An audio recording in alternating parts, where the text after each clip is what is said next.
Hello বন্ধুরা, দেখুন আমি আজকে মাছের ঝোল করছি। তো ফ্যাসা মাছ দিয়ে আলু বেগুন দিয়ে ঝোল করছি, পাতলা ঝোল করব। তো আপনারা দেখুন মশলা ছাড়া কীভাবে আমি রান্না করি। তো আমি কড়াই বসিয়ে দিয়েছি, কড়াইতে তেল বসিয়ে দিচ্ছি, তেল ঢেলে দিচ্ছি কড়াইতে, সর্ষের তেল ঢেলে দিলাম কড়াইতে। এবার তেলটাকে আমি চারি সাইডে একটু খুন্তি দিয়ে নাড়িয়ে দেবো, যাতে তেলটা চারি সাইডে লেগে যায় আর মাছটা যাতে ভাজতে গেলে ভেঙে না যায়।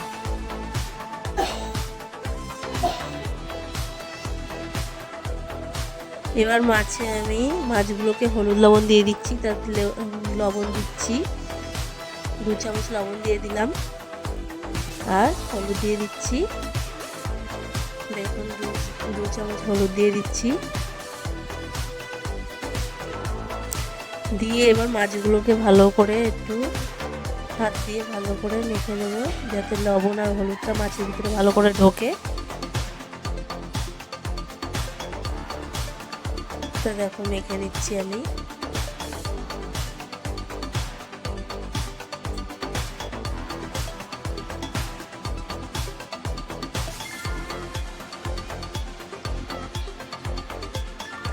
তেল গরম হয়ে গেছে, তো সেই তেলে আমি মাছগুলো দিয়ে দিচ্ছি, মাছগুলো ভেজে নেবো এবার একটু লাল লাল করে।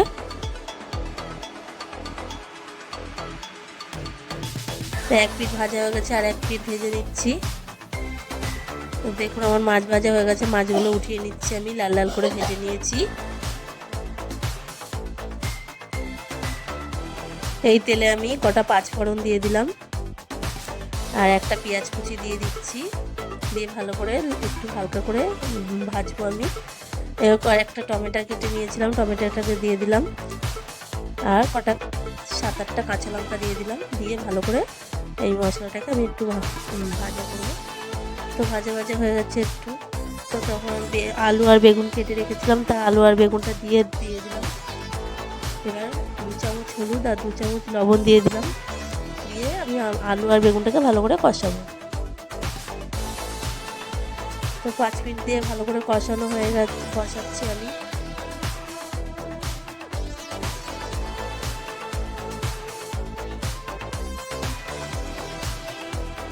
তো দেখুন ভালো করে কষানো প্রায় হয়ে গেছে। এবার আমি পরিমাণ মতন জল দিয়ে দিলাম, জল দিয়ে চারি সাইডটা একটু নাড়িয়ে দিলাম, দিয়ে এবার আমি 10 মিনিটের জন্য ঢাকা দিয়ে রাখছি। তো 10 মিনিট পর দেখুন আমি চলে এসেছি, আর মাছের ঝোলটা দেখুন কতটা সুন্দর হচ্ছে। আর ভাজা মাছগুলো দিয়ে দিলাম এর ভিতরে, দিয়ে ভালো করে একটু নাড়িয়ে নিচ্ছি চারি সাইডে। আবার 5 মিনিটের জন্য ঢাকা দিয়ে রাখলাম। 5 মিনিট পর চলে এসলাম, দেখুন মাছের ঝোল প্রায় হয়ে গেছে। এবার অল্প কটা ধনে পাতা কুচি দিয়ে দিলাম, দিয়ে চারি সাইডটা সুন্দর করে নাড়িয়ে নিচ্ছি। আলুগুলো সিদ্ধ হয়ে গেছে দেখুন, আর ঝোলটাও সুন্দর হয়ে গেছে, কালারটা কত সুন্দর দেখতে লাগছে। তো দেখুন আমার মাছের ঝোল হয়ে গেছে, নামিয়ে নিচ্ছি এবার আমি।